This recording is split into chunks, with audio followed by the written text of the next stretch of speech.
What's up mga kuking ina? Another lamunan serya dito sa El Rio Adventura Cafe. Dito lang yan sa San Rafael River Adventure. Ayan, dito lang yan sa Bulacan. Ito yung kanilang place, sobrang ganda. Tapos hindi lang yan, napaka-aesthetic ng kanilang cafe. Winner na winner dito yung mga cheesecake at kape. Lalong-lalo na yung, Diyos ko Lord, napakasarap ng red velvet cake. At ito na nga yung menu. Tapos umorder kami ng nachos and fries. Sobrang sarap ng fries nila. Tapos naman yung itong nachos, parang wala naman masyadong special. Pero goods na rin naman. Lalo na kung mahilig kayo sa mga panachos. Perfect na perfect sa inyo to. Puta mare, ang sarap-sarap ng fries dito. May something sa fries nila na ewan ko ba hindi ko ma-explain. Pero ang sarap niya. Siguro dahil sa parmesan cheese na nandun sa fries. And ang sarap ng dip nila mare. Parang ladies choice ham spread. Basta, bet na bet ko to. Eto na nga, after ng mga pa-fries at nachos, nandito naman tayo sa mga pa-burger at sandwich. Meron tayo ditong dalawang klaseng sandwich.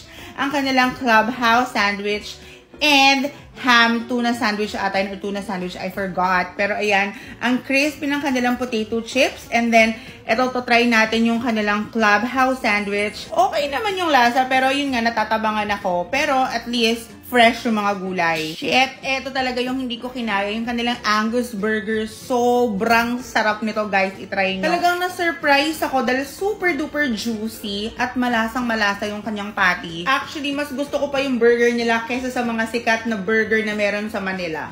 At syempre dahil dayuk-dok tayo sa pagkain, ayan, magkakape muna tayo. Ito yung kanilang caramel macchiato na OMG, sobrang sarap, creamy, but ayun nga, medyo matamis yung kanyang caramel. Well, matamis naman talaga. So, itatry natin tong dalawang klase, ang white chocolate and chocolate. Na-amaze ako dito sa white chocolate kasi lasang buko juice. Tapos ito namang chocolate, lasang chucky.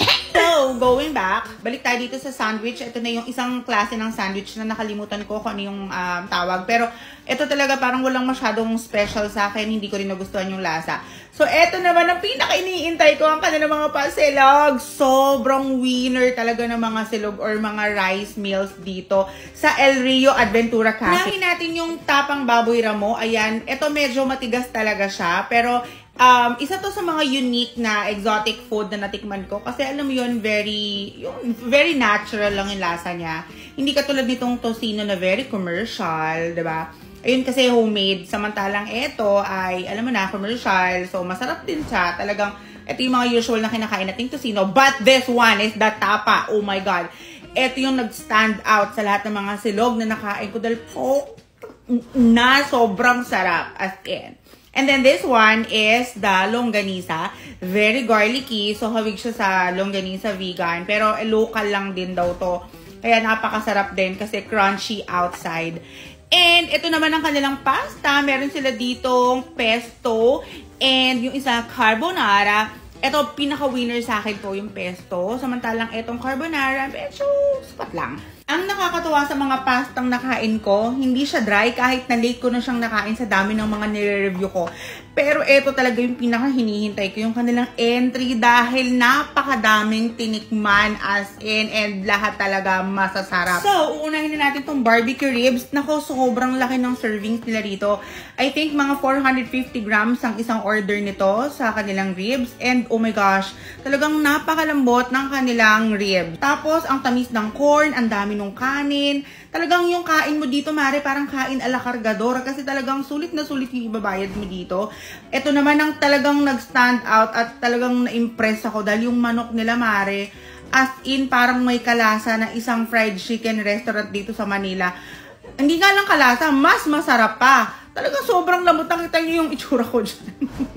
Talagang sarap na sarap ako. At ito namang isa na to, ito yung kanilang lechong kawali na oh my God, super duper juicy but crispy. So ayun lang, nabusog ako. Thank you guys. I love you.